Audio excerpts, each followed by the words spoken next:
So in this tutorial, we'll be showing you how to remove metaai from Facebook. So we're going to locate our Facebook app and we're going to click open the Facebook app. Now, when you go to the search bar at the top right corner, you're going to see Ask Meta Anything. But of course, we want to remove metaai. Now, if you look around Facebook, you're not going to see anywhere to remove metaai.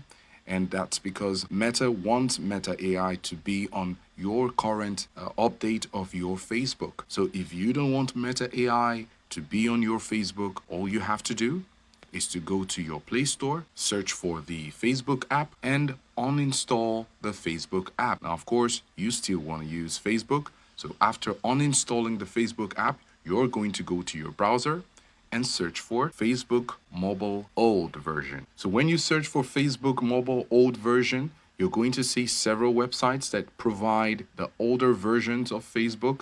Not so old, you just want to have the versions that are between the beginning of 2024, say January, and February 2024, so you could have your Facebook without metaai. And then you're going to go back to your Play Store, click on your icon at the top right corner there, the profile icon, go to settings, and in network preference, you're going to click on it and select do not auto update apps.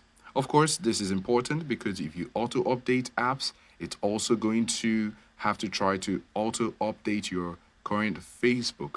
And so it's going to upgrade it to the recent one, which also has metaai on it. So you're going to have to turn this off to make sure that it doesn't update. Of course, this might bring some challenges with older softwares, but if you want to remove metaai from your Facebook, this is how to do it.